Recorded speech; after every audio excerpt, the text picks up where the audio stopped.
Hey guys, what's up? I'm coming back with week 2, episode 2, number 2 in the series of my On Wednesdays We Wear Orange. And look, I'm wearing orange this time. Kind of. It's like peachy, but I didn't have any other orange because orange is an ugly color. But I'm getting some in the mail, so I will have cool clothes to wear soon. If you're new to my channel, what's up? I'm Megan. This is my new series that is going to revolve around story times from when I was in jail. And if you're a returning subscriber, thank you so much. I've wanted to bring this series to fruition for so long, and I just never really had the courage to do it. So your support and engagement, it really means so much to me. This week, I'm going to talk about intake. Yay! If you've never been to jail, which 0 out of 10 would not recommend that you go. The process kind of follows the same routine. You get arrested and picked up, you go to central booking, you spend an eternity waiting to see a judge. A judge sets your bail, sends you to county, releases you on your own recognizance,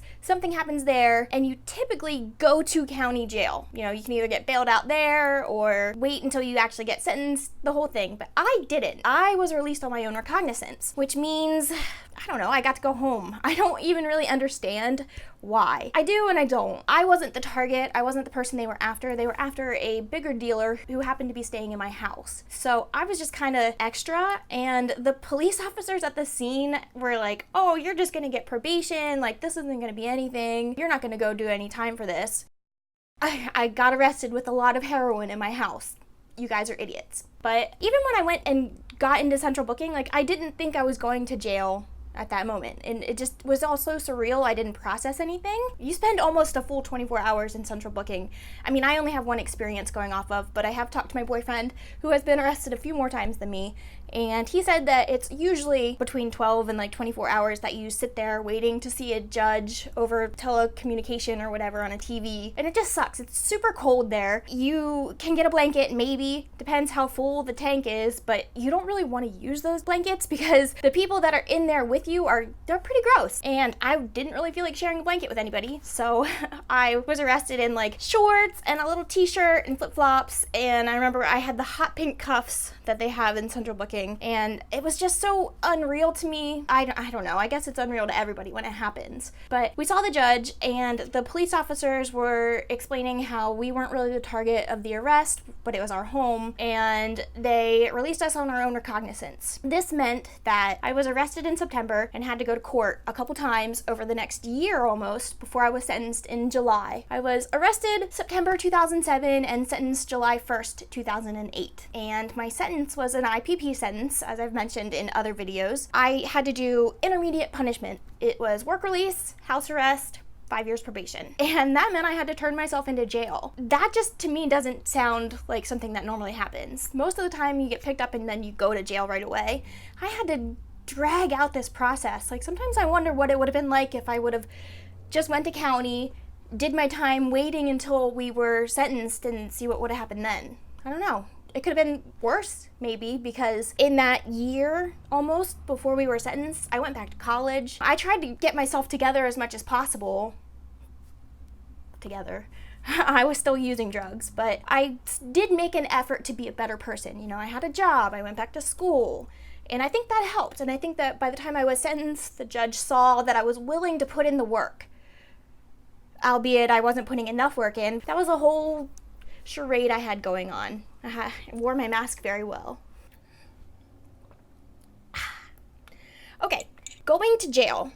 Like I said, I was sentenced on July 1st, 2008, and I had to turn myself in August 26th, 2008. I did not stop using drugs, so that was definitely one of my big problems. I had to go meet with the warden or he might have been the captain of work release. I met with the guy who was in charge of work release, and we did like an interview beforehand, and he gave me a checklist of the things I could and could not bring into jail. And he went over all the rules and regulations, and at that point, that's when he said, if you come to jail with dirty urine, you will get a new possession charge. And that went in one ear and out the other. I did not care. I delayed shopping for jail. I had to go shopping. I had to do a big trip, like I was going back to school or something, and I delayed it until the night before. I kept pretending like it wasn't happening, like this wasn't my life, but it was. So on this list was clothes that I could wear. It was also items I could bring, like a radio and what kind of shampoo and what kind of hairspray. You could use hairspray that was with a pump, but you couldn't use aerosol hairspray. And you couldn't have any products that had any alcohol in them. You had to have, your own laundry soap and stuff, but you couldn't, it was very particular. So I went on this big shopping trip the night before I turned myself into jail with my mom because she's my savior.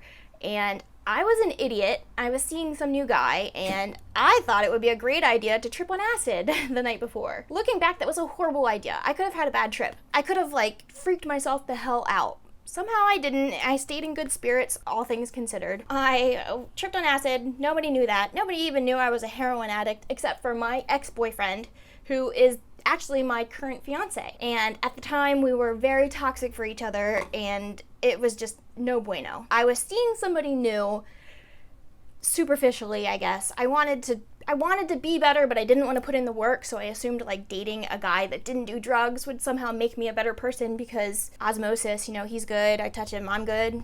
I don't know. So, had this big Walmart shopping trip. My dad and my little sister were there. She was moving to Florida to go to college and to live with my dad, and I was going to jail. So, we were doing big things with our lives, and I snuck out that night to go see my ex, and I spent I think we spent over $1,100 on dope that night, and I did not care if I died. I was in a very dark place. I was in this relationship with somebody he's a great guy, and he never deserved any of my bullshit, but I didn't care at the time, and it was a fake relationship. I was allowing him to develop feelings for me in a way that I knew that I could not reciprocate. And my relationships with my mom and my sister, my dad, they were all based on lies. I couldn't be honest with anybody, and it was just eating me up inside. And then the idea of going to jail terrified me. I knew I was going to wake up in the morning and have to go somewhere and detox. I knew I was going to be sick. I knew that I wasn't going to be able to go home. I knew that I was going to have to listen to these people tell me what to do, and I had to work a job that was a brand new job, and I was so nervous, and it was just a lot of things, and I was in a dark place. And I bought a lot of dope, but I didn't overdose. Thank God, honestly, because things got better. The next morning, I woke up early AF, and my mom drove me to the county jail. And the guy I was seeing went with me. I was an addict and got high in the gas station bathroom and threw my rig away and everything because I knew I couldn't take it with me. And I got there, and I remember walking in. I had to go into minimum, and I was just introduced myself and said, I'm here to turn myself in. And the guard just kind of looked at me yeah, and? She's like, I don't have anything about that. She didn't have any paperwork or whatever for me to go in there. So I was like, okay, well, Bortner said that I'm supposed to be here, and I'm supposed to be in minimum, and I'm on work release. Well, nobody freaking knew that I was even coming. No one was expecting me. There was no open bunk in minimum. They had moved somebody back from max up to minimum to take the empty bunk that I was supposed to take. All of my paperwork was overlooked. So they said, you can go sit in the hallway right there on the floor and leave your stuff up at the front. They had all of my clothes, my contacts, my toiletries, all that stuff. And they said, we'll put this in a closet until we know where you're going to be bunked. And I tearfully said goodbye to my mom and the guy I was seeing and went and sat in a hallway for hours. I literally think I sat there for 4 hours just waiting. And I guess, I don't know what time they normally come over from central booking, but I was not in their normal routine. So I got overlooked for a very long time that day. And when I got processed, I was processed completely by myself. So when I walked into the jail, and into the minimum area where they have visits person to person, nothing between you. So I had to walk through a metal detector, and I was told to sit down. That's it. No one patted me down or anything at this point, I was taken into the processing office where they took my picture, and I still didn't know where I was going to be put at this point. So I went back to sit in the hallway. The men's side of the jail has pre-class. So when you are taken into the jail, you go to pre-class before you are put into your cell block. But for women, it's not built for women, and the women's population is just rising, so they don't have anywhere to put you. So I had to sit in what was a closet with a couple other women, and we all had to be handcuffed. And I went back, and I don't know who it was, a captain or something, he sat me down and he's like, okay, well, I see that you are sentenced to work release, but unfortunately we don't have a bed for you in minimum, and we're not going to have a bed open for at least 2 weeks. That's the next time someone gets released. And I was like, what does that mean for me? And he said, well, you're gonna have to go into general population. I was like, okay, well, I have like a job lined up, I have all my stuff, like none of this is what I was told was going to happen. Like, keep in mind, I was still a heroin addict, still fully addicted, and I thought I was gonna go to work the next day in my hometown. Like, my ex was probably going to visit me, I was probably going to get high, I was going to ruin my life. The fact that I got sent back to general population is a godsend, honestly. But I still have not been searched, I still have not been patted down, nothing has happened. I'm finally sitting in an office and this guy's going over like what my shoe size is, what size clothes I need so I can get, the orange jumper on and whatnot. And I don't know, I just had to accept it. There wasn't anything I could do. And that going to jail, like, you just have to submit. You have to be submissive because you don't have any control over anything. That's the whole freaking point of it. But I was finally taken into a room where a woman patted me down gently. I just stripped to my undies and I had my period, so I was wearing a pad. She did not ask me to pull my underwear down. She did not check my pad. Like, I could have came in there with so much stuff. Thank God I wasn't stupid enough to do that. But shortly after I was moved up to minimum, a woman came in from central booking and she had a shit ton of stuff stuffed in her pad, and everybody got high, and anybody that failed the drug test got sent to the hole, and I'm assuming they probably got a new charge for using in there. I don't really know. You don't get good time. Yeah. That's the biggest. You don't get good time, so why would you fucking do that? I don't get it. Because I got to turn myself in, I came to jail with a lot of things that a lot of people don't have the opportunity to get. I had contacts, I had saline solution, I had prescription medicine, I had things that should be a given. You should be able to have contacts and access contacts and saline solution and glasses. All of that stuff should be offered. I can't see without my glasses. I literally cannot see. My fiance's vision is even worse, and he went through a period of time in state prison without any glasses. His vision is -7.5 in one eye? It's so bad. I can't even imagine that. I'm -5 in each eye. So if you have contacts, you know what I'm talking about. If you don't, we're just blind, and he's really blind.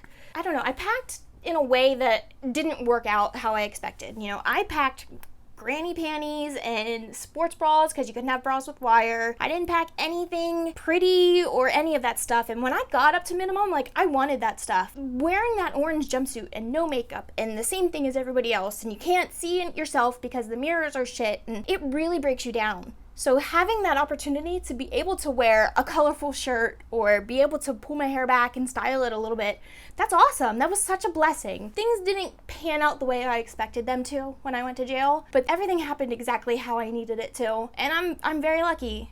I'm so lucky that I was given the opportunity for work release. It taught me how to appreciate hard work, and it taught me that life can go slowly, and that's okay. There is value in every single thing, because at any point it could be all taken away from you. Going to jail and being able to go to work really made me value my job and the freedom to have a job. And I think that's something that a lot of people in jail need to learn. I don't know why we don't implement more procedures like this, especially for people with drug charges. We just need to be taught how to live. We just need to learn life skills. Yeah, I don't know, going to jail sucked, and when I turned myself into jail, I was ready to die. I was hopeful that I would overdose before I went, and leaving jail, I was just it was like I was reborn.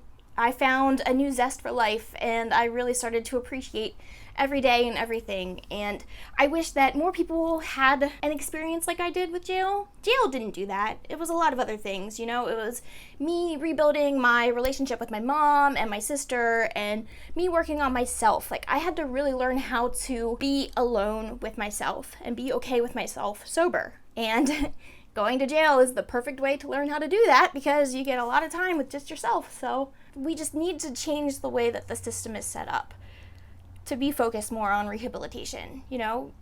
I cannot express enough how valuable work release was to me. Prior to work release, I was never a bad worker. I just didn't see the value in holding a job. I thought life was so mundane, just waking up, going to work, going home, making dinner. Who wants to live like that? Me. I do now. I want to live that life. Like, I love this life. But I had to learn that. I had to be taught that there is value in going to work. There is value in sitting at home by yourself and just collecting your thoughts. There is value in seeing anybody. You should be so appreciative that you get to spend time with anybody, because all of our time is short. Nothing's promised. And jail taught me a lot of that. Jail didn't. Work release taught me that. And, I don't know, good books, talking to my pastor, things like that helped. But I'm off topic. Anyway, so come back next week for my video about how I lost my job before I really even started it via work release. And it is not because I got sent to general population. Somebody else actually caused this for me. So yeah, I will see you next week. Bye. Do you know who this is? If you know who this is, leave a comment, or at least try and guess. I'm sure one of you will know.